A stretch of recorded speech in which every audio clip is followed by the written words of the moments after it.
Hello, everyone. Good afternoon. Welcome to everyone that is present here and everyone watching us online to the Gamification in Health Policymaking. First of all, I would like to introduce RICARDO BAPTISTA. He is a doctoral trained in infectious disease and the head of public health at Católica University of Portugal, and also the founder and president of UNITE, a global network of parliamentarians committed to achieving political impact towards ending infectious disease as a global health threat. Welcome.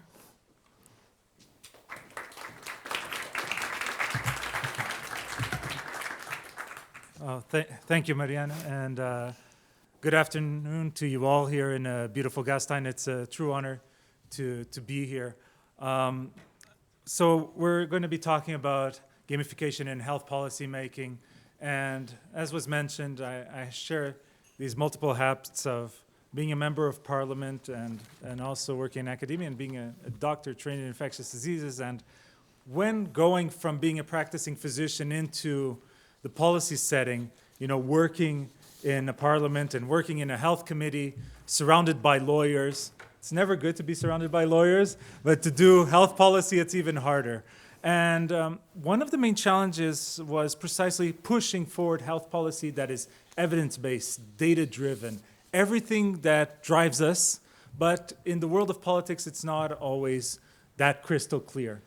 And under the role that I have at the Catholic University back in Portugal, and with the scientific leadership of Professor HENRIQUE LOPES, who will be speaking after me, we were able to develop a new tool to try to answer some of the key challenges that we were facing. And many times people ask me, so how do you push a policymaker to push for health? And I would say there are 5 rules of thumb. First of all, awareness. You need to make sure that everyone in your ecosystem, in the politician's ecosystem, is aware of the situation, be it their constituents, be it the policymakers themselves. So raising awareness is critical. If people don't know what you're talking about, it won't happen. Second rule, it is data. You need clear before and after data in a way that people can understand. What is the data today? What is the data in the future? And based on your current policies. This is critical because as a policymaker, I get tons of reports every day on my desk, and I'm interested, but I don't have time to read them. So we need tools to make sure that data and evidence is presented in a way that can help drive the decision-making process. Third rule, cost opportunity. This is something we don't talk about, but it is critical when talking about changing policy in healthcare. It is making sure that we understand the impact, not just of what change in policy will lead to, but actually the impact of not doing anything. And keeping things as it is a political decision. Keeping the status quo has a health outcome. The fourth rule of thumb is budget sensitivity, understanding that when presenting a solution, one must present a solution that is either cost-saving, that's the best scenario, but sometimes you need to invest, and to invest, you need to show where the money is coming from. So as scientists, as advocates, as activists, we should present key enhanced solutions to the policymakers saying, here is a solution, and here is how you can fund it. And fifth and last, we need timely results. A politician's timeline is very different than from a public health specialist, I can tell you. A minister of health survives what, 2 years? 3 years if they're lucky? And many times we're talking about advantages we can gain in 10, 20, 30 years. So being able to break that down, the health outcomes we want to achieve 10 years from now, but also what are we gaining in the next years, in the next 2, 3 years within that political cycle. So the 5 rules of thumb: awareness, data, cost opportunity, budget sensitivity, timely results. And so to address this, we started to work on gamification. And Henrique is going to present a tool as a case study of how one can do that. We're working on flu vaccination as a potential way to do it. We've done it in the past also, and I've presented it here in Gastein a few years back, applied to the elimination of hepatitis C.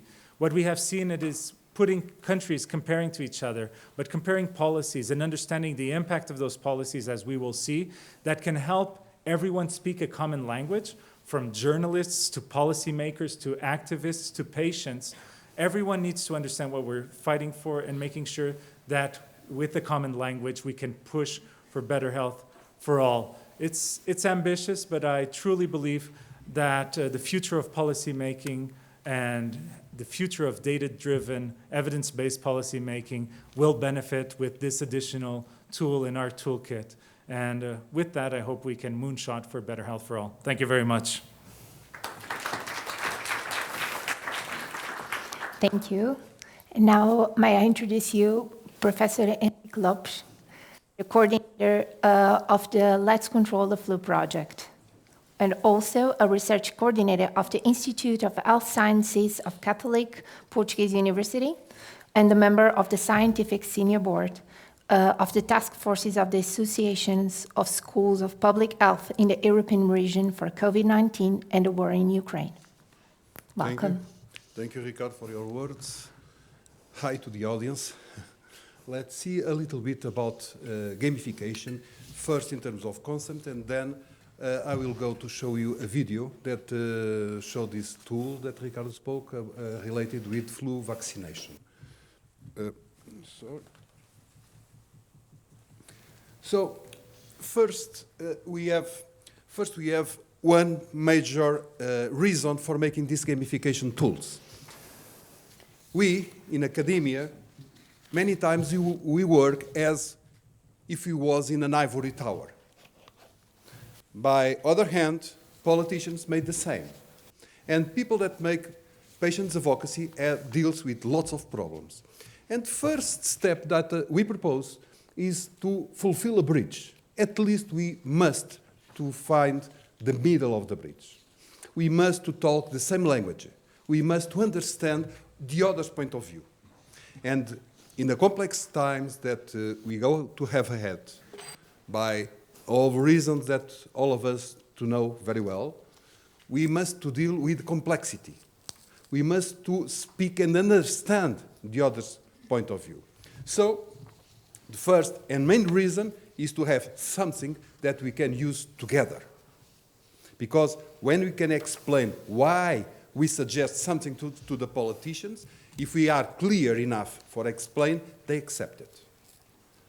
The problem that we scientists many times speak a scientific language. And as Ricardo said very well, lots of time politicians, health decision makers are not come from health fields. They don't have mandatory rules for know the language, the terms, the concepts. It's our work to explain in a natural language. Second, because there are conceptual issues for having gamification. As I told, need to manage complexity. Gamification is an easy way to manage complexity. Second, to putting together two groups from scientists, epidemiologists, economic health. Third, increase health democracy. Everybody needs to participate, to give their opinion. And by the end, to promote health education. Health is not solved only with pills. Basically, it's solved with education. And we, scientists, we must to work a lot in health promotion. But I'm a defender, as you can imagine, of gamification. But we need to have very clear that we are in a situation that the ethical limits are very present. First of all, is not an oracle. It's a sense of direction. We should use gamification tools, but do not believe as the right solution. It's a sense of direction. Second, gamification departs from the sense that the future will be something similar to the past. It's a contextual. See the Ukrainian war, change a lot of things suddenly. Third,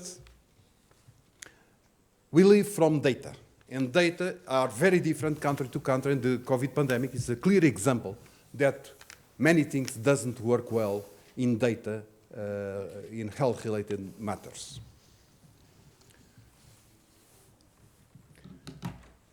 And looking to the future, for sure, digitalization process will go to increase in all dimensions of our lives. So in health, we go to see big increase in digitalization process. We must to have digital solutions too on these fields. Second, we need to involve other people. We, health professionals, cannot deal alone with health issues. We need other people, peers, other professions, other sciences, meteorologists, for example, physicists, everybody. Citizenship. We need people dealing and be allied with us.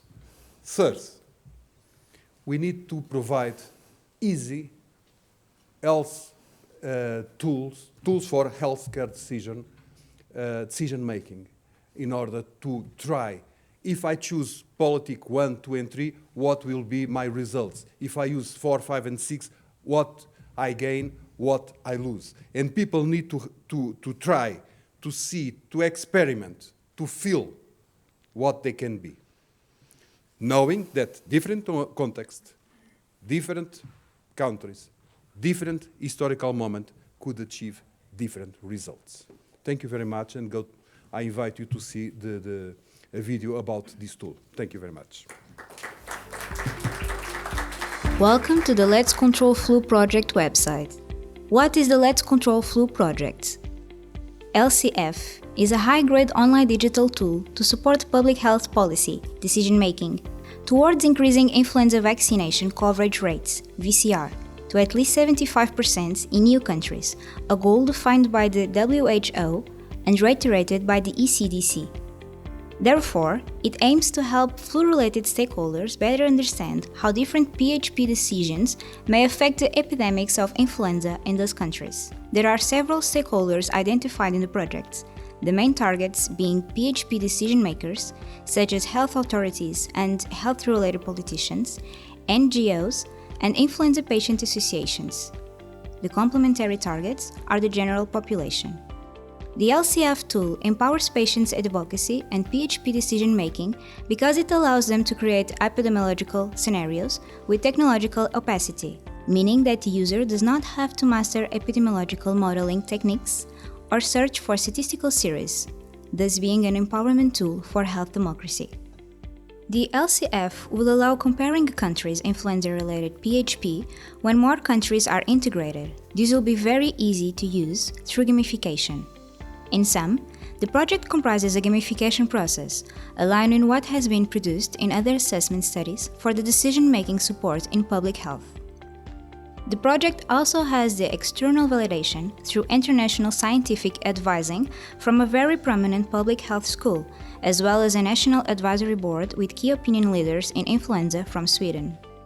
This team allows for the LCF tool to be built with several layers of security, such as the use of indexed scientific bibliographic references, control, analysis and validation of all the steps that are taken by all LCF partners in the tool construction process by a university, in this case the Catholic University of Portugal, followed by discussion and validation by the National Advisory Board in the application process to Sweden's specific culture health ecosystem, discussion, validation and external evaluation by international scientific advisor. Another aspect that the project foresees is that as new scientific bibliographic references or status reports that have more current, detailed or credible values emerge, current references can be replaced in a process of improving the model fitting. Naturally, it is also assumed that given the nature of public health policies, there is an imponderability factor that stems from the evolution of the cultural health ecosystem itself.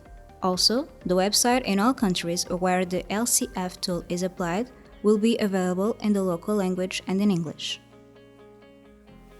Scientific information on influenza and influenza vaccination is provided in a language accessible to any citizen, contributing to the fight against fake anti-vaccination news. The tool is built by layers of knowledge about influenza. Therefore, the tool remains user-friendly for everyone, from the person who is interested in flu but it is external to the subject, citizen, individuals infected with flu, to the provision of bibliography to support the model that can be useful to specialists in the field. Scientific articles, reports, and other bibliographic elements are cited in the LCF website according to their title to allow easy queries in search engines without overloading the LCF tool display, namely in smaller screen devices. Policy and epidemiological indicators. The LCF tool is based on 13 policies extracted from the Cassiano's model, corresponding to its 5 pillars: health authority accountability, facilitated access to vaccination, healthcare professional accountability and engagement, awareness of the burden and severity of the disease, belief in influenza vaccination benefits. Our model outputs. Different policies are organized according to a 5-pillar of vaccination policy, and each of the 5 pillars has different ingredients or policies. Policies affect parameter values, vaccine coverage rates, in a comportamental model, allowing decision-makers to assess the effect of such policies and outcomes through modeled scenarios that enable a real-time view of how different mix of health policies focused on VCR may impact influenza control outcomes and outputs. Test your policies. The tool allows the user to choose any number of public health policies from the 13 included in the project, with the degree of implemented or not implemented in the country, applied to a set of populations also defined by the user. The landing page of the tool allows the user to choose the country of application and the output years, from 2022 until 2031. The public health policies of the reference country that are currently implemented at the national level are pre-selected in the LCF tool. In this page, it is possible to consult the national and population baseline vaccination coverage rates in percentage and absolute values. It is also possible to verify the baseline values for the different outputs and populations. By selecting other policies other than the pre-selected set, the tool will provide a modeled scenario with updated values for each indicator, having as basis the baseline value for comparison. Gains in health are identified in green highlights and in red if the values are losses in relation to the baseline. This tool is available in multi-platform such as computer, tablet, mobile, through browser, and apps, iOS and Android.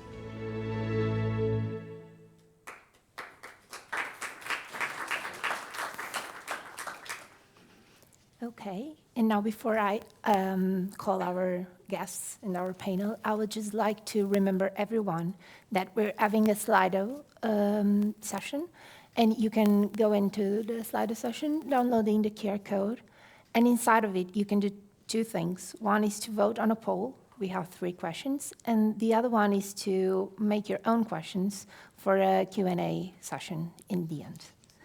And now, please, I would like to invite our guests to come to the stage so that I can present them properly.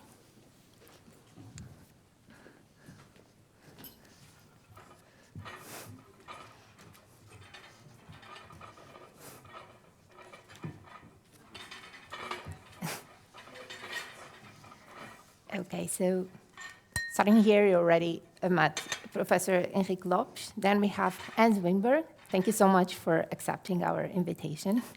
Hans WINBERG holds a PhD in public management from the Stockholm School of Economics, and is also, since 2010, he works for the leading healthcare foundation, who is an academic think tank working with applied research around policy, governance, leadership, and organization in the healthcare and care sectors.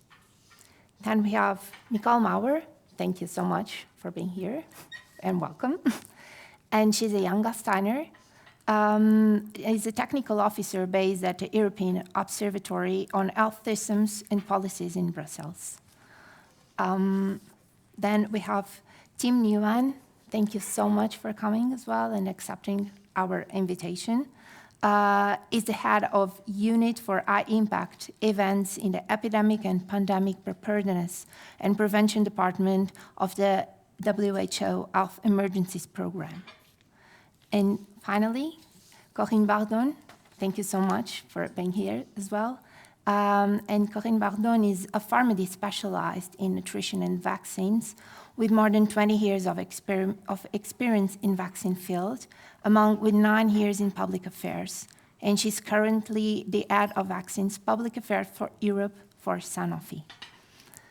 Now that everyone is presented, I would like to start for asking you the first question, which is, what are the lessons learned from simulation exercises for policymakers in pandemic preparedness? Maybe I would like to, I don't know, if you want to start a team, maybe it's, and then we just move forward from you. It's on? Okay, Yeah. great. Oh, thank you for this question. The topic of today is gamification, but when you, mention simulation exercises, it's a broader term where gamification can be included as part of a tool to help go through a policy process and identify different issues along this way. So in WHO we have a whole unit that actually really specializes on doing simulation exercises, and there are 2 broad categories. The first one is the discussion-based tabletop exercises, and the other one is really operational exercises, where you really go to countries and test functions, test plans, or really do a full-fledged exercise with thousands of people involved to really test a certain system if it works. So when we look today at the different gamification, we rather look at some form of a tabletop exercise. And there are different experiences I would like to share. So 2 years ago, we developed a board game, such like a Stratego or Monopoly. And the purpose of this board game was to test vaccination deployment in countries in health emergencies. And the key part and the lessons learned we had here is there are different stakeholders in a country involved in this process, and they don't talk to each other. They sit in different directorates and departments, and they are rarely brought together to really discuss a problem and find solutions together. And here in this simulation exercise, through this board game, we brought people from the regulatory authority, from the logistics unit, from the health workforce sector, and from the communications team to really work together on a plan in the country to develop a national vaccination deployment plan. And the way we concised this board game was really to be neutral. It was a fictitious country, so not their country. So they could, put themselves in shoes of others and play a game. Of course, in this situation, they use real-time experience from their life, but they're not saying it's me or they're saying it's this person in this group, but they can, put it in a different context, but still, tease out the real problems they see in the country in a neutral space, facilitated by a moderator. Okay. And that helps them really to share experience without finger pointing to anybody. And that's a really important part in these gamifications, that you play a role and that you put yourself on neutral ground so you are able to discuss. Okay. The next thing is really to bring these different people together, and then on that basis, the next days really work then on the real plan for that country. So that's really 2 lessons learned we have from doing this kind of gamification and simulation exercises in a policy process. Okay. You were talking about bringing people together. That's basically, Hans, what you do. So would you like to share a bit of what you think on this? I can say that the basis of the Leading Healthcare Foundation that was founded by the Stockholm School of Economics, it's a tricky way to get rid of the people that don't want to conform to the specific boxes you have within academia. It's executive education or research. But the thing was that before we started this, I worked for 17 years with executive education, mostly around healthcare. And I met all those different actors because they came one by one, and especially during the 90s when health economics was a fairly new topic a new discipline within universities and sort of walking around. They came to be educated, but one by one, the actors one by one, talking about the same things, but talking about the others. And like, you know, the old between the pharmaceutical industries, the global giants that only goes for profit, and the good doctors that stayed within healthcare, which is the same persons with the same education, using the same money, regardless of insurance or taxation or anything, and working within the same organizations. Now, as a business administration and marketing guy, I saw that they don't really know how they create value, because value for me as a citizen and a patient, and we're all, well, soon we're all patients because we learn so much within medicines. But for me, I want all their skills gathered towards me. It's not enough with the pill. I want to know what the pill is good for, and I want to know if I have that, so I want to be diagnosed. So that's about what I've been working with for the past 20 years, that there is no single actor in the system that can resolve any health issues in society. We have to come together and join forces because we have different skill sets. That's both a benefit and a drawback of living in a specialized society, but we do, so just we have to accept it. Then when it comes to the medical revolution and the digital revolution, we're way into those. Way in. What we can do with medicine today is not even, well, it's the same things, but what we are doing is not close to what we did in the 80s. The development has been rapid, enormous, one of the most innovative parts of society. And with digitalization, that, first came to the universities and the military in the 70s when we started using internet at those institutions. Then it came in the 90s, and then it failed, but then it came back, and when it came back, it came even stronger. And now we have the stability, so it comes to healthcare as well. And then we start moving rapidly. So when I got the question to be engaged in the National Advisory Board for Swedish by HENRIQUE, I thought, well, that sounds interesting, because everything that can move our policy decision-making processes forward is good. And I think that there's two things. It's by using gamification and the decision tools that you pour in all our experiences, all the real-world data of how it went, and then use them and sort of simulate forward, but on real-world data, brings policymaking closer to the action. And it also links results to a different policy. I think that one of the problems we're having in our modern Western democracies, and we have those problems in Sweden as well, as you know. It's not only Italy, it's in Sweden as well, and all over Europe. And I think one of the problems is that we are too slow and too hypothetical when we construct policies. I think we need to be more reality-based, use the data that we have, and be more information-driven. So I'm looking forward to a more data-based and information-driven health policy making. But then not forgetting that health policy is about values. And if you can't back those values in the policies, people will immediately know that. So much of the actual health policy making, I think, are more governance systems. So it's not policy, it's governance. And we have forgotten about governance, which was a really important thing when we built our modern societies. That we have some stability, some foreseeable things that we can actually control. So I think we have to build in the governance structures, and these are actually very much governance structures that you can sort of play with and see if we go that way, what happens then? If we go this way, what happens? But the policy is still, do we want to have vaccination? Do we believe in that as a society?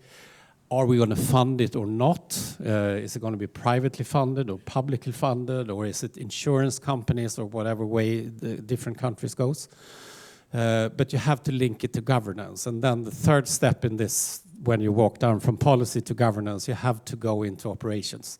You have to make it actionable, so that actually the people, the potential patients, and when it comes to flu vaccine, especially in the pandemic we've had now, it's important that everyone goes and vaccinates themselves, which is something we normally don't do, but that we actually succeeded with, and with different rates in different countries.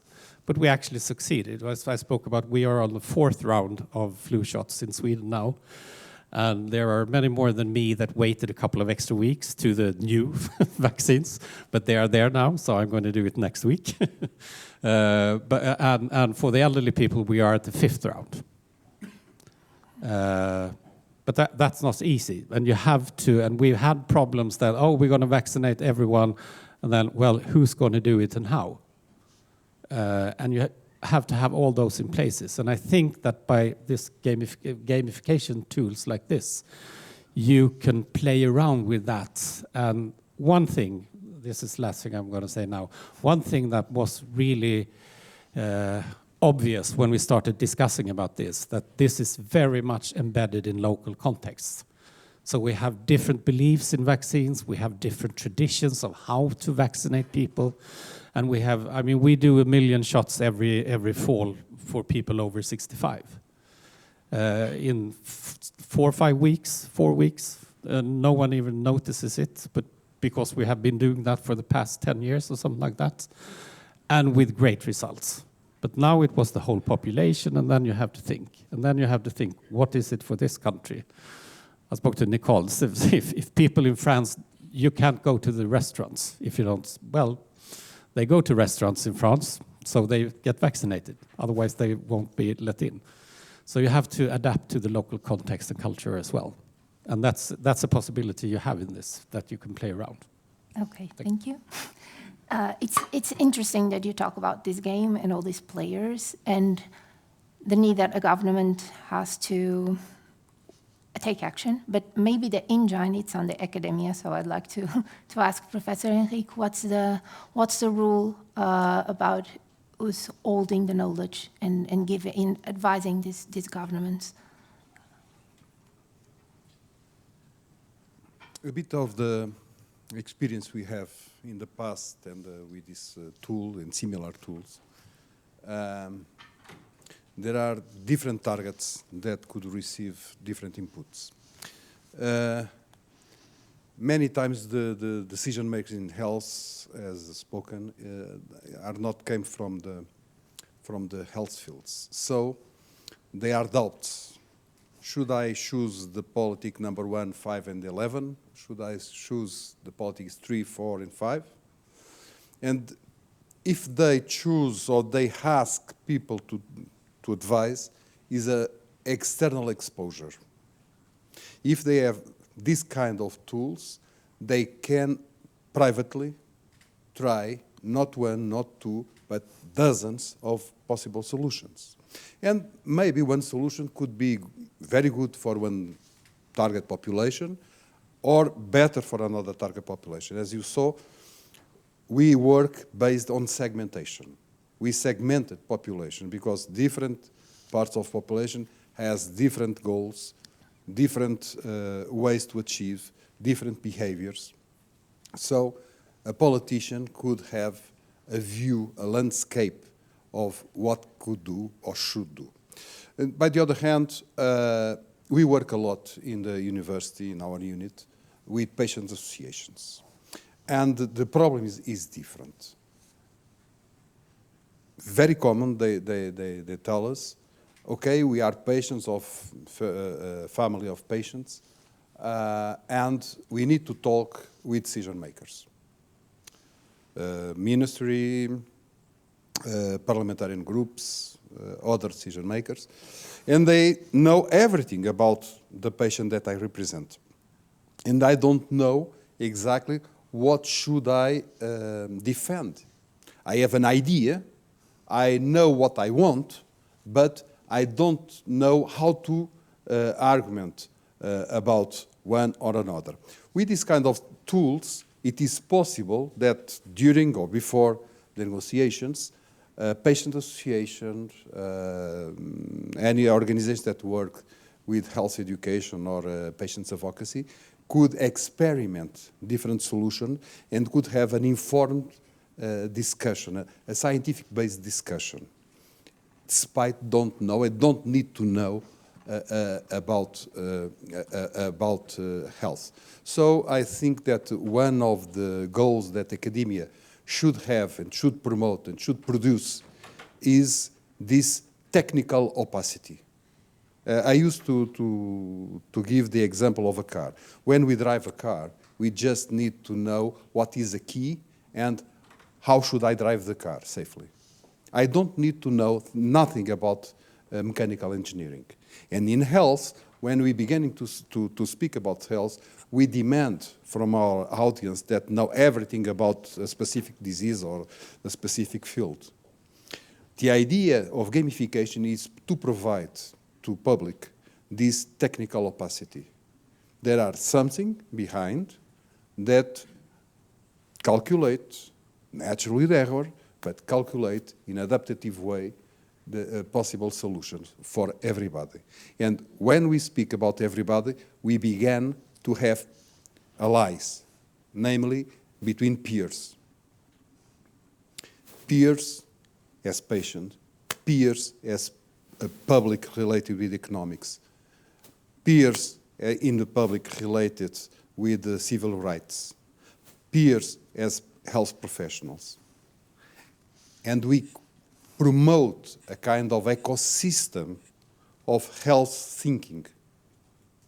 And this ecosystem is much more stable than when we speak from health professionals to health professionals. This is health democracy, to have an ecosystem of discussion. And I think but by the other hand, we must be sure that we are in the prehistory of gamification. We are just grasping on the floor. We are more or less in health where meteorology, that is most advanced science in modeling, where they are around 1958. So we need to we need to work a lot, and my recommendation for academics is to be humble. I think humble approach is a smart approach on this field. We are just on the beginning. We have lots of error, especially when we project many years. So let's see, with careful, let's talk with each other, let's be humble, and maybe we could achieve in 20 years, 30 years, solutions as meteorology has today. I hope so. Thank you. Well, professional to professional, I would like to ask Corinne, is the industry ready to answer to this gamification model that we've been talking about? Thank you for the question. Actually, it's our second session in the European Health Forum that we are contributing to a gamification discussion. The first one was on the vaccination ecosystem. It was 3 years ago, before the pandemic, in 2019. And it's true that actually industry made the same error, speaking about science to politicians to try to anticipate what would be the need to make sure that we will have the appropriate industrial capacity. And we realized that finally we haven't been successful neither. And therefore, for us, gamification is a way to project what the coverage should look like according to the policy decision made, based on something which is behind and that we don't have to explain, as Henrique said, the opacity. So then we can speak the same language than the policymakers, and we can have with coverage the dimension of building the appropriate capacity over time, knowing that, of course, there is a certain length for producing vaccines, so anticipation is critical. And therefore, with this type of tools, and potentially we have been precursor, but well, the session that we had in 2019 was with Merck, so there is several industrial actors interested by these tools. And currently we are really happy of having worked with University Catholic of Portugal, not only for being invited to speak, but because we have a real tool, the Swedish version of the tool, that will make the case and will help in inter-pandemic period to prepare the appropriate channel for immunization capacity, industrial capacity, so having the appropriate number of healthcare practitioners invested in vaccination, so that when the next crisis surge, we have more, let's say, resources in place to manage appropriately the crisis. Okay. So that's more or less what I would say. Yes, thank you. Nicole, I'm interested in your point of view because, strangely, the biggest vaccine hesitation during the pandemic was from younger people. Do you think it's a problem of culture, of the politics are not getting to younger people? Will this gamification model will help to change some mentalities? What do you think on this? Okay. Let me react first of all to something that Henrique said about being in the prehistory of modeling tools, because I think that really rings a bell with me thinking about the pandemic. I know we've spoken about COVID a lot, so sorry if I go back to the pandemic again, but it's really for me that example that shows which lessons we should learn, or we have hopefully learned, being that these tools we're not really being used in practice yet. Many of these tools are still in the development, in the research stage. And then throughout the pandemic, suddenly we were faced with a situation where the traditional methods that we had were not really working. So some of the data, for instance, wasn't timely enough for policymakers to base their decisions on that. And so these modeling tools were a way to mitigate that and to try and base decision making on evidence that is available. So for me, the lesson learned from that is, I mean, we've seen they've been used for a myriad of different things. They've been used to use mobility data to model what the spread of disease could be, or they've been used in hospitals to look at what the capacity was, where the resources should be allocated. So there's really such a broad range of things we can do with these tools. And the lesson should be, how do we keep the momentum going from that emergency situation to a more stable situation, right? How do we actually implement these tools in practice? How do we make them work? How do we make people use them? How do we make the different stakeholders that we were talking about actually accept these tools? And yeah, that ties in with vaccine hesitancy as well, because obviously I see a lot of parallels between the adoption of digital tools and innovations such as vaccinations. They're both innovations that you need to tailor to the social and behavioral and local context, to the health system context, to what people believe. And you need to really collect data on that. You need to monitor what people believe and what the local factors are that determine whether these tools succeed or not. And we see that with vaccination, with influenza vaccination across Europe. There is such a huge difference in the coverage, which really shows that the local context is key to that. So yeah, I think to engage young people, obviously gamification is definitely has potential, because it is a way to engage people in using tools and in understanding a little bit more about these issues. But I think the multi-factor approach, so I think we'll get to that later in the discussion, but making a vaccination campaign work really entails mixing different strategies, as we can do with this tool, for instance. So not only tackling vaccine hesitancy, but also increasing awareness of what the consequences are of certain diseases, communication campaigns, facilitating the access to vaccines locally, and finding the right mix of these policies that are applicable to specific local contexts, but also the social and behavioral factors that tie into that is key to making it work, I think. Yeah. Yeah, it's interesting. Yes, Kim.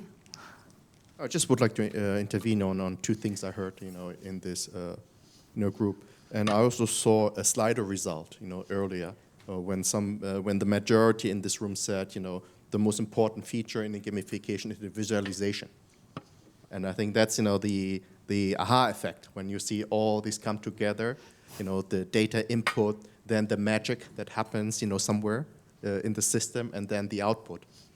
From my experience, actually, policymakers are most often, held back by these tools because they don't understand the black box in the middle, the modeling, or how, the visualization and the data comes together. And if we don't make these tools and the modeling, the black box in the middle somehow understandable and to a policymaker that they can explain it to the public, I think, then we cannot, have good tools. And I think this is a lessons learned we see from many tools that have emerged and have, sunsetted.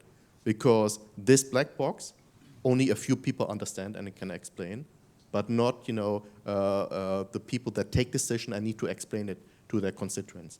Okay. The second thing, I've seen often that is a reason why these tools fail is the sustainability of investment.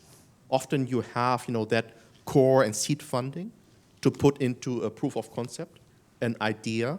It's been presented, used a few times, but if you don't have thought about, a system that is simple enough and where, you don't rely on sustained big funding to continue this is also, a killer for most of these systems because you don't build into the system the sustainability idea and the dependency on external funding that needs to run this for long term. So I think, these are two important things, lessons learned from previous gamification tools, modeling approaches that we used. Actually, last year, a very interesting paper came out by Damir Ivankovic and Dion Krinkos from the University of Amsterdam. And they looked at 158 COVID dashboards that were intended to create actions among people. And they looked at, different success factors of this dashboard, what makes them good or what can we learn from them. And they came up with 7 principles. But one thing that is very important to me and we need to discuss further is who is the audience of this tool. Now, we heard about young people, we heard about a patient group, we heard about parliamentarians. It's very hard to have a tool for everybody. And I think you need to make a choice in terms of who do you address this and what problem is being solved for this person. Thank you. Well, and based on the past experiences, maybe I can ask ones that I would like to focus on specifically national influence immunization policies. Maybe Corinne, that you're an expert in flu vaccines. What other things did we learn in the past that could be useful in order to improve in the future and maybe create a tool that can suit either the patients and the politics and the industry? So a tool between patient and industry? Yes. Actually, it's not the best target for industry because we are not the best place to speak to public. Even if since the pandemic, what we are bringing is more valued. But I would say that so it's important that policymakers can play the intermediate role of managing the appropriate decision. And this decision should be based on, from the lesson learned from the past, on the need to create more channels for addressing not only the pediatric population, even if coverage are now dropping, so we need to still bring some focus there, but also addressing other parts of the population, notably adult population, for which clearly so vaccination channels were missing. And so this is why we are so consider that this tool, Let's Control Flu, is very important, because it's addressing, let's say, the WHO goal of having at-risk group, I mean, the most vulnerable people for flu vaccines, so meaning the people 65 plus having enough vaccination coverage. Target is 75%. And therefore, helping this will help having the appropriate resources and channel for adult vaccination. And this is the best way to help the patients to making sure that there is what we call lifelong immunization provided and resourced at national level that will help protecting broadly the population. Okay, thank you. Hans, do you think these resources and like the sustainable investment that Tim was talking about is something difficult to have? Are there any great strategies that we can use in the future based in what we've seen in the past? Well, I think if you think about which policies works, so as I said before, one of the problems is that we have many policies that doesn't work, that actually doesn't go to the local context, and I think we have not thought about that. And I agree with Tim that you have to be somewhat targeted to what is the target group for this particular action. But then you also have to know that policymakers actually have to balance society. So you have to take that into account when you come with a very specific thing. And you can be, if you have such a thing as the pandemic, and you have a very nasty little virus that you can describe by its genetics and DNA and everything, and you know exactly who the enemy is. And then it's easy because the target is sort of gave itself to us. But most often when we make policies like this, it's you have to prioritize, and you have to. It's like you said, Ricardo, that you have to know the cost of it, and you are. You don't even have time to read the things that people think that you should read. And we must have that in mind, and that's when we start doing. I mean, gamification. That's one way of using more design thinking to develop policies, not by a specific political point that you want to make, which is the normal starting of a policy. That I want to promote this because I promised my constituents that this is what I should work with. And then everyone has made different promises, and then you are approached by the lobbyists and academia, and it's in principle the world is incomprehensible, because if you think about all that, it's not possible to grasp the world as it is in all its complexity. But if you're practical, it's comprehensible, because then you can do something with it. So otherwise we wouldn't be here. So I mean, we got here to Gerstein, all of us, which is, if you come from Stockholm, a very remote place. Even it's very central in Europe. I know that, and I come from the remote place, but it's remote for me to come here.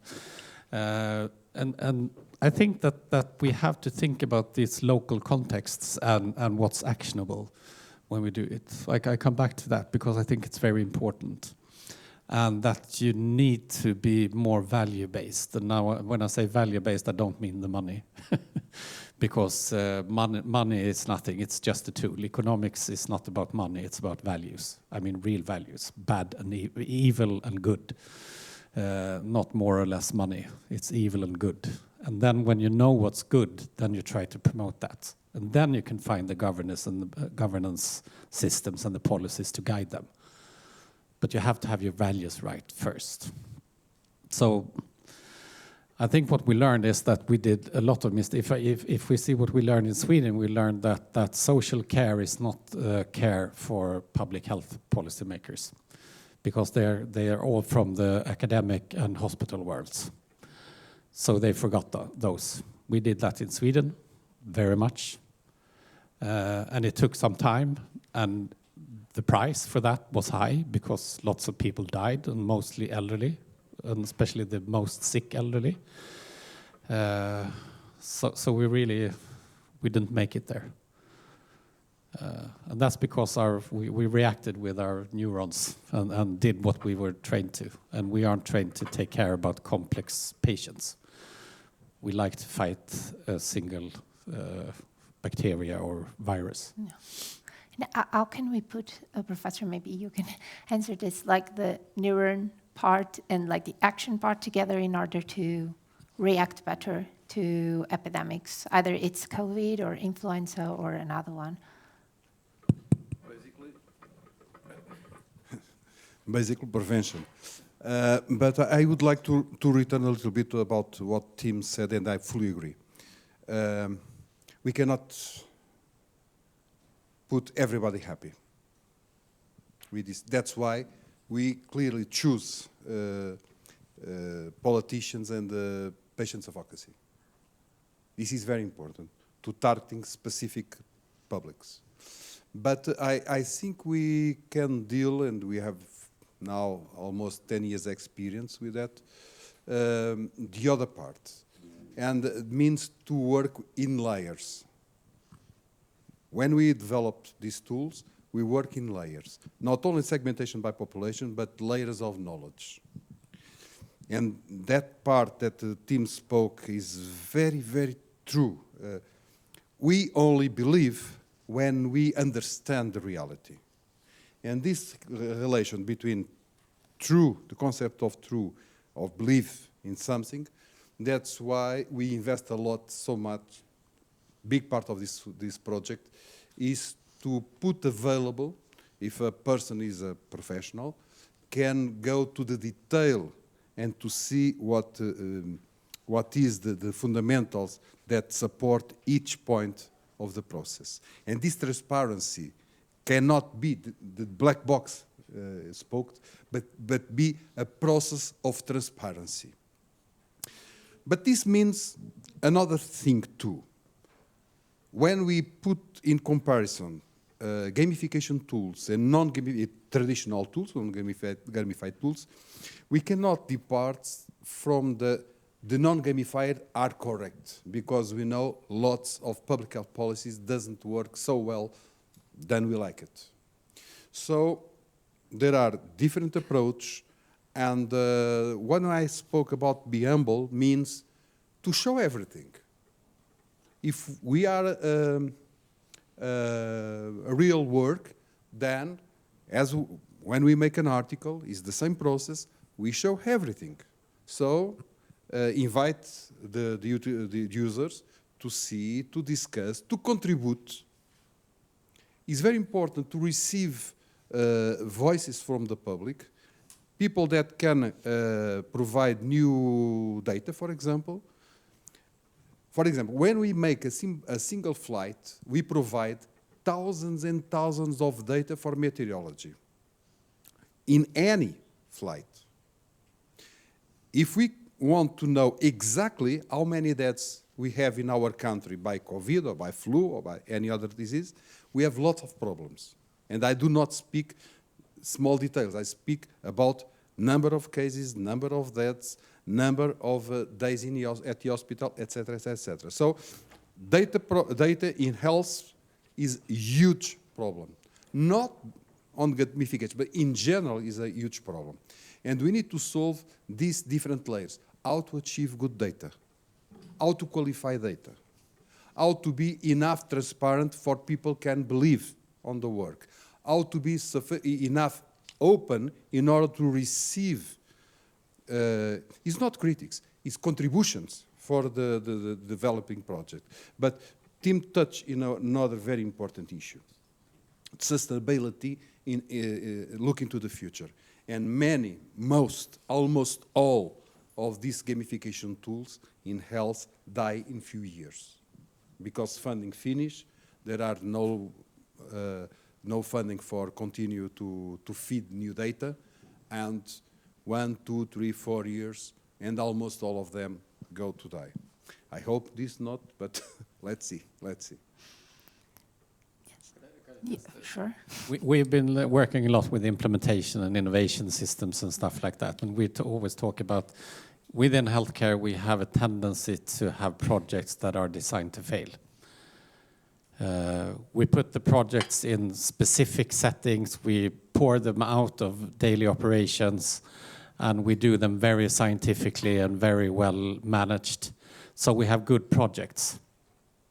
But they have we forget that somewhere they should be implemented in a complex situation with reimbursement systems, regulatory systems, and everything.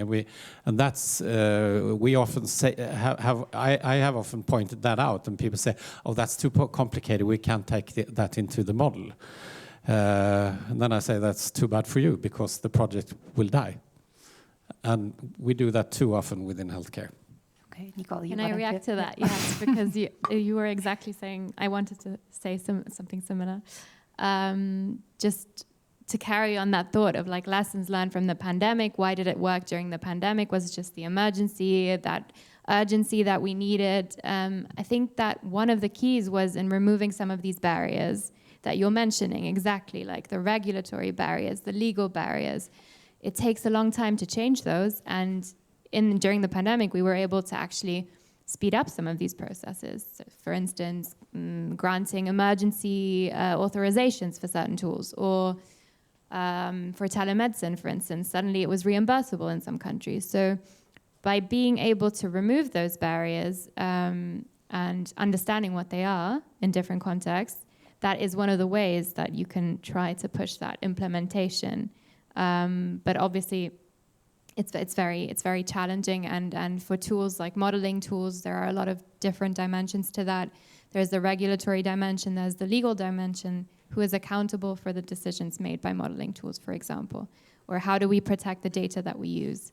How do we ensure we have enough good quality data available to make these tools predict situations accurately? And so, yeah, it's a huge challenge, but yeah, it's exactly what I wanted to react to that, because I was thinking about the same stuff. Tim, yes, I was about to ask if you wanted to react to this. What did you do during the pandemic? Is this something that you can continue on doing in other contexts? So during this pandemic, we introduced some new gaming approaches. And I think the most important innovation we try to bring here is to conduct randomized controlled trials with this, to really also have the evidence if these tools have an impact or work.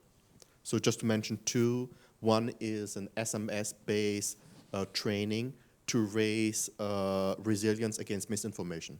So you expose a group to this training, and then compared to a control group if they have a higher resilience against misinformation. And with this, we can learn how we can scale this up in the next emergency, to really deploy this at a big scale, to really then also demonstrate to countries that we have the evidence that this has an impact, and these are the costs compared to this. Another tool we are now developing, and the protocol is out, is a tool that we call the Good Talk. And the idea here is, how do we talk to friends and family who are vaccine hesitant? We have these, everybody, that one uncle or auntie that has a different view on vaccination, but how do we talk to them without destroying the relationship in a sensible way? So not going into these extremes, and there are techniques that are possible, and this is an online tool that we're developing to train people how to talk to their friends and family about this. And again here, same approach. We will try to put this under a randomized control trial to also have a control group that has not this tool, and see what the difference and the impact this has. I think this is something, whenever possible, and you develop these games, really, how can you also put them into a research study that really demonstrate the impact of those? Okay. It's basically to try to understand the context a little bit better. So, yes.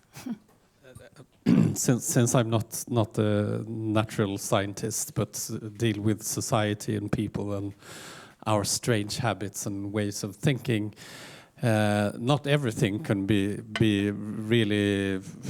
It's not scientific to make randomized control studies on everything, because sometimes a randomized control study could even be dangerous. I just wanted to point that out, that what we are talking about here is using a wide array of scientific competencies.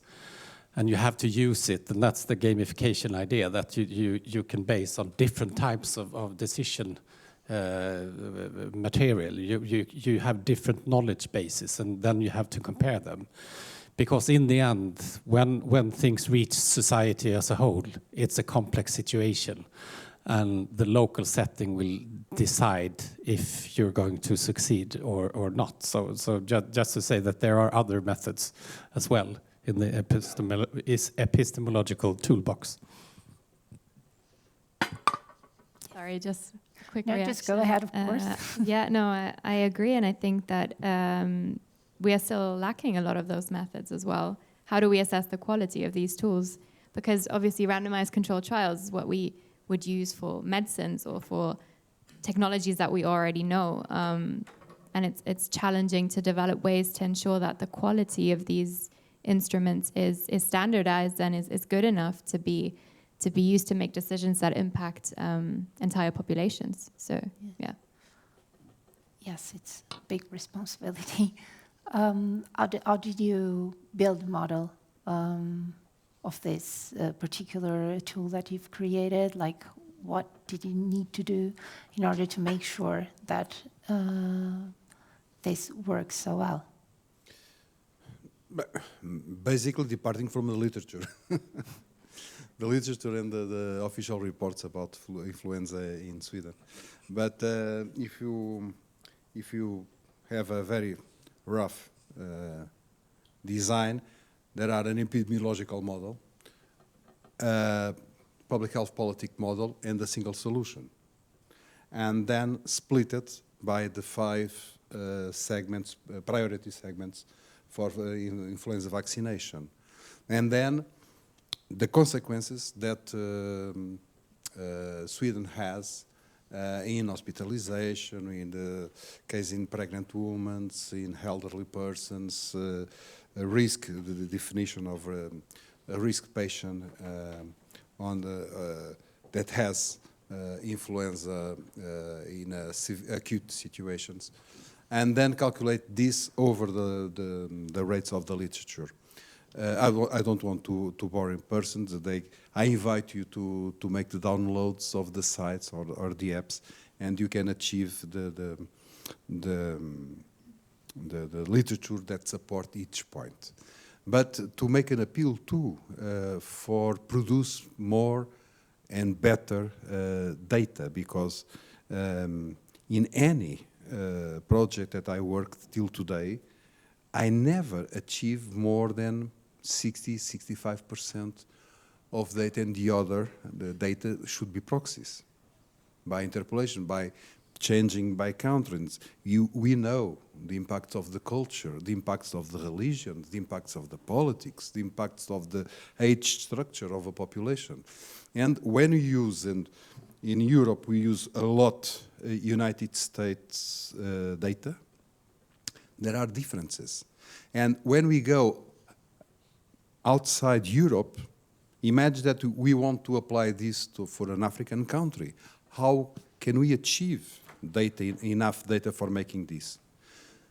This is another form of racism, to potentially develop tools that could be used only in Western countries. So we have an ethical responsibility to work with other countries to develop good health statistical series in other countries in order to allow everybody in the world to use this kind of tools. And this is ethical. This is ethical. This is a mandatory work for us as scientists. So it's an invitation for work with other countries outside Western countries.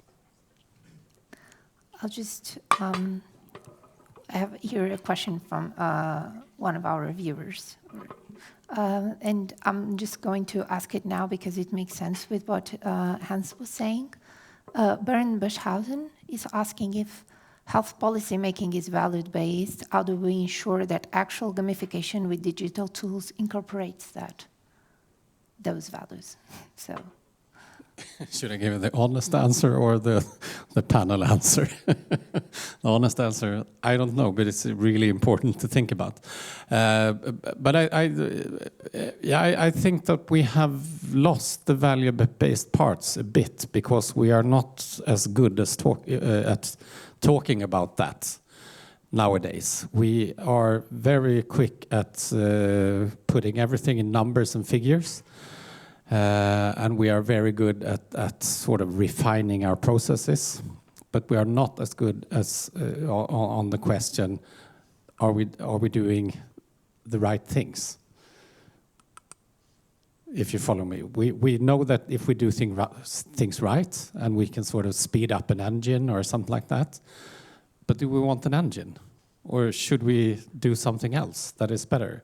And I think yes, I think you can incorporate that, because I think if you have those considerations when you do these gamification models, that they are going to land in different local contexts and different cultures.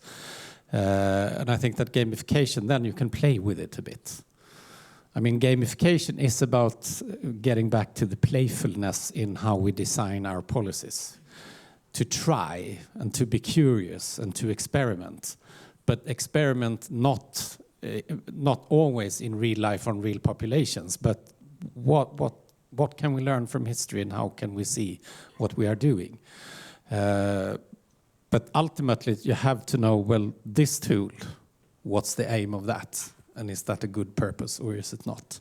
And that must be discussed as well, not only building the model, but thinking about what should this model be used for and where will it land. So I think that you always, when you make health policies, you always have to think about these questions. Do we want that type of healthcare system?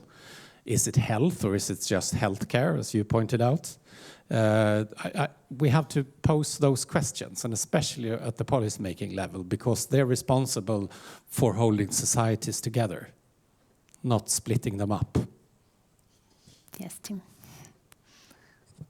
For me, during this pandemic, the most striking value-based, discussion around a digital tool was about contact tracing.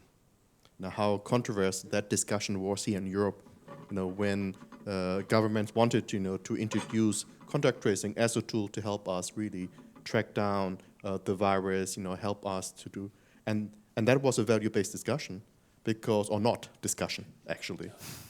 Because when you look at other countries, and I traveled, to Singapore, everybody has it, and it was considered as a contribution to the community, to society, to take part in this and protect each other. So you see in different settings, different values. But here in Europe, the discussion about contact tracing was striking. And this was a lesson learned, for governments. How do we bring in communities early on board in this discussion? So not a top-down approach, but how do we integrate, our communities in the discussion, in the decision-making around this? On the other side, I find it's very striking how open we are to share our data with, all the social media platforms, and are willing to do so, but not, in the pandemic, provide this, to public health. But that's another story. Yeah. Corinne, I don't know if you want to say something about this, especially about the privacy issues, or also how the industry, what's the role of the industry on getting data on the people that you're working for, actually? Actually, so regarding what we called patient advocacy, so trying to educate patient, our role is more to support government in being equipped and to go through the International Federation of Pharmaceutical Industry, which is based in Geneva, to voice what, as an industry, we are doing to support the fight against the pandemic at that time, to make sure that, so we are normal people, we are people that getting up in the morning, having a face in the work we are doing, and there was a communication that So industry is so made of people that are also embracing this willingness to fight against the pandemic and to bring their own value, individual value in this fight. So, but addressing the hesitancy is really something that should be done collectively. So it cannot be done in isolation. And I think there is a lot that has been already, let's say, achieved in terms of perception of the importance of the societal aspect. So now it's on not only vaccinology, but also societal so science that need to be so brought together to understand the massive potential movement that we have when we are forcing so immunization and not explaining it to the population. So the education piece is fundamental, and trying to fight against fake news is also something that should be addressed collectively. But I think so many governments are very conscious of that, and at European level there is a real move to manage the fight against fake news. Okay. So that's more or less what, let's say, the lesson learned from the pandemic. But coming back to the gamification, it's also an education tool for everyone, and it's very important that this tool is also open to the public, the lay public, because we are not hiding anything. It's important that anyone can access and have a look at what are the components of a policy decision, what are the challenges that are behind, and on which aspect we could play to improve the vaccination coverage and the adoption of vaccination by the population. So really hope that this tool will be used in more than one country. So after Sweden, we have the project of having 4 additional countries potentially having a version adapted to their own so culture situation. And we really hope that this tool will help at the end, if we had a dream, so a move towards the achievement of the goal set by WHO, and a move towards a better, let's say, understanding of the policymakers of what should be done, and with this projection based on a very deep knowledge that they can use for their own decision making. Okay, thank you very much. We are now passing to the Q&A moment, but before that, I would like to ask who is here and as a young Steiner, please raise your hand. Okay, and who's from the academia? Someone? And some policy makers, decision makers? No one. Okay, just to make a statistics of the room. So maybe I have here a couple of questions that have been arriving, and the first one, I think it's directly to Professor Henrique, and it's here. How can a country make a proposal to be included in the LCF project?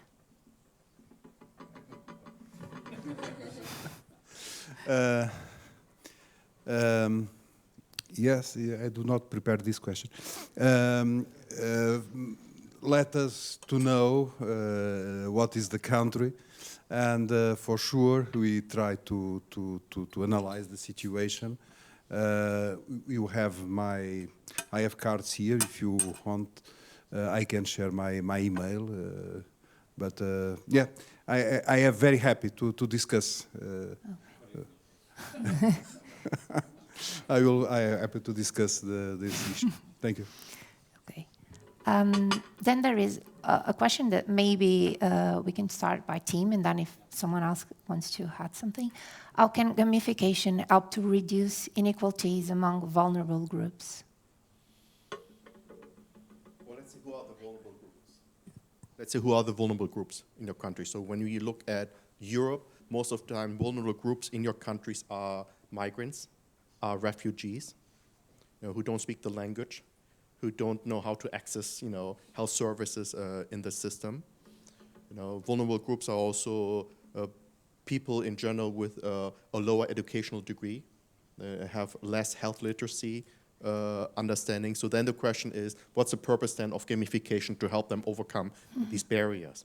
So gamification in general, you have to inform and to educate. So can you break these games down that these reach this population in a way that are more suitable to them in their languages, in their cultural settings? But it's a different form then of educating than the regular education we get.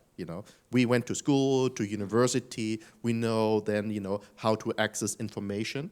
But gamification then provide maybe a different form of education.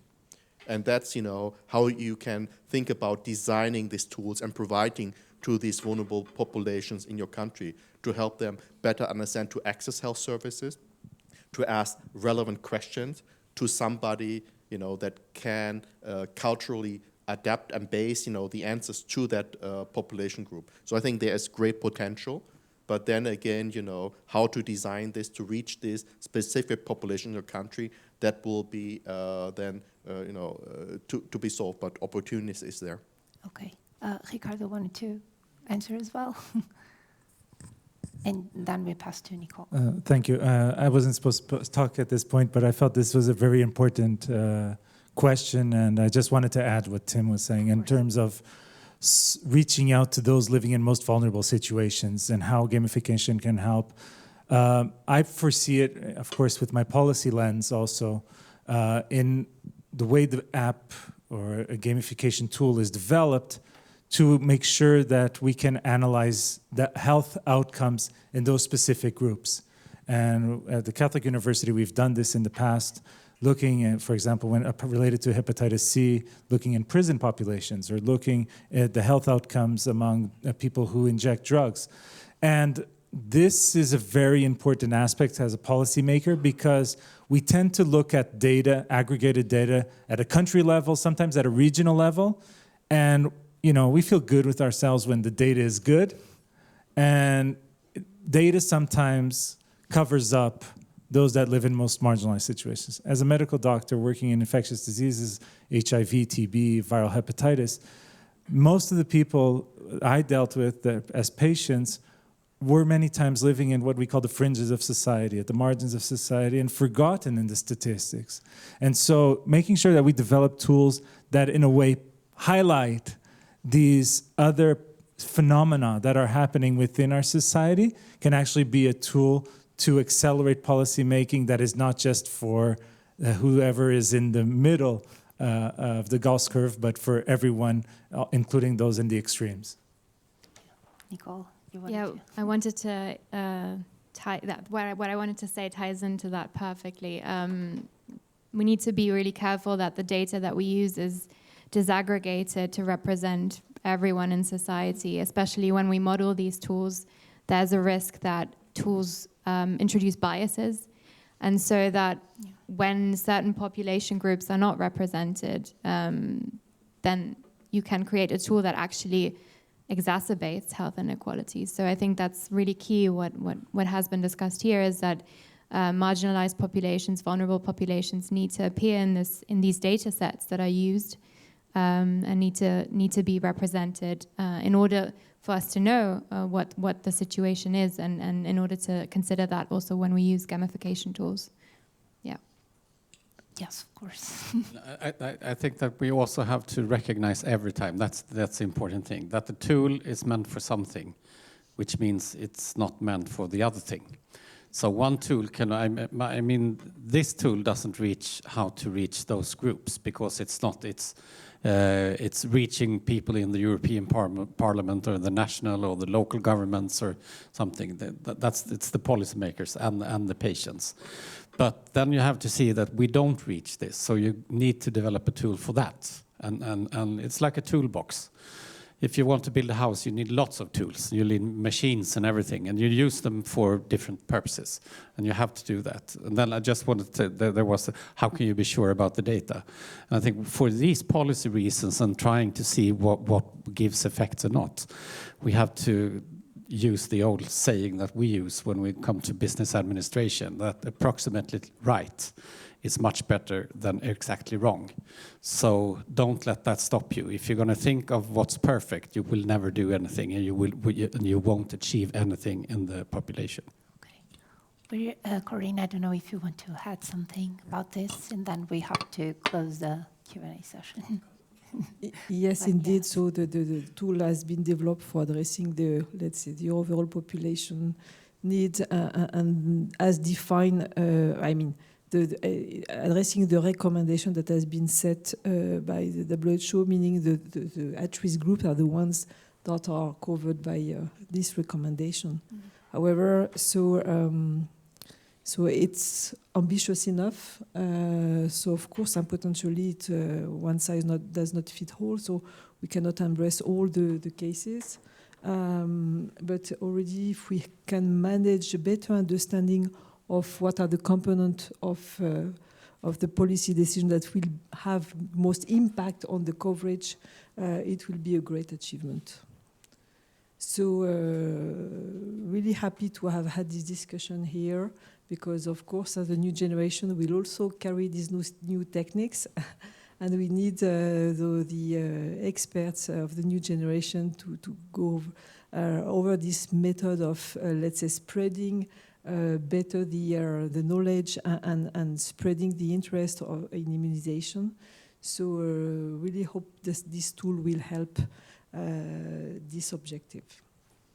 Okay, thank you. So, You wanted to, you can finish if you want. Okay, thank you so much. As we are closing the session, RICARDO BAPTISTA LEITE is going to give the final speech. I would ask if we could see the results of the poll on our screen.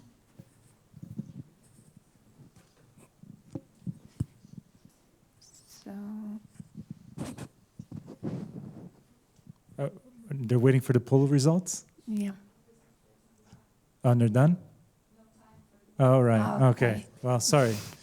We can share them after, I guess. Yeah. Well, I don't have a closing speech. Just my goal here is to try to sum up what everyone brilliantly said, which is an impossible task. So I'll just try to highlight some key components. So we're talking about how digital tools can potentially help move towards evidence-based, data-based policy making, and using this example of the Let's Control Flu tool, which I hope you all can download. We can all play God for a few minutes on the app, pretending we can change policies in Sweden and see the health impact in 5 or 10 years from now. And imagining these kind of tools in the future being the norm and evolving from the prehistoric levels, as Henrique was saying, to something that becomes part of our day-to-day work in each of our fields, from academia to policymaking to advocates. You know, we were talking about, of course, Tim was mentioning simulation and gamification as part of that, and the hands about looking beyond just the current policy, but the governance structure. And within that, the value that we want to bring to society, but then we had the interesting discussion about value versus culture and context, and trying to find that balance. And I wouldn't say it's not just between Europe and Singapore, but even within the European continent, we have so many challenges of understanding each other, and we feel that so deeply on a day-to-day basis in the European Union. I think that we heard a lot about the importance of the pandemic as an accelerator. Nicole mentioned this in terms of making these tools available and possible probably much more earlier than they would have been in other circumstances. And Corinne says the importance as an industry to be able to foresee also the future and using these tools in that context. But then I think a very important discussion came about which comes about not just with gamification, but also with artificial intelligence, which is the black box phenomena. We don't know what we're putting in data, something happens, and then something spit out, and we have to believe it. And I think Henrique was very clear on the importance of, just like in this project, be fully transparent, fully open, as a team to be accessible to anyone who has questions, and presenting data that is understandable for everyone, making sure that you do not have to be that mechanical engineer to drive the car, as the example was shared, that you do not have to be a health economic expert or a medical doctor to understand that certain policies will lead to certain change, and not doing anything will also lead to certain outcomes, and to be able, as a citizen, to be empowered to push for change. And of course, all of these tools depend on data. We have a problem. We have to embrace that. We have a problem in terms of data collection, in terms of standardization of data. And this is probably one of the biggest challenges we face, because data is the electricity of the 21st century. It will drive all of the rest of the transformation in the digital fields that we've been discussing. And with the right data, you can actually promote the real transformations within the health governing structures that we are aiming for. I'll end here. There was so much more that was said, but I hope I grasped some of the key ideas. I hope you get a chance to download the app. And Gastein has this motto that we want to create a better future for health in Europe. Hopefully through digital tools, we can know what to expect in that future so we can build it better, and that digital tools can help us on the way. Thank you very much for your attention.